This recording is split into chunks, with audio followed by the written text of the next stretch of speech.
Berdasarkan pantauan tim liputan di Pasar Impres Kota Lubuk Linggau, harga sejumlah ikan laut maupun ikan sungai mengalami kenaikan di pasaran. Kenaikan harga ikan laut di pasaran disebabkan saat ini akibat mulai berkurangnya pasokan ikan yang masuk, baik kiriman dari Palembang maupun pasokan yang didatangkan langsung dari kota Bengkulu.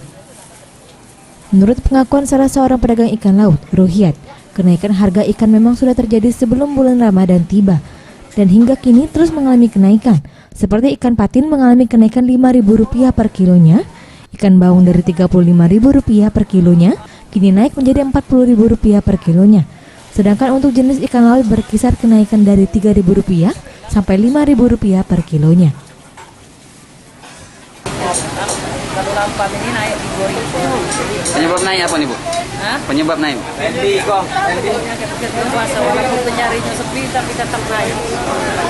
Ruhiat menambahkan kenaikan harga ikan diperkirakan akan terus terjadi hingga pasokan ikan yang masuk ke pasaran kembali stabil. Pedagang juga mengeluhkan meski kenaikan harga ikan tetap dilakukan, namun penjualan ikan pun di bulan Ramadan sepi pembeli.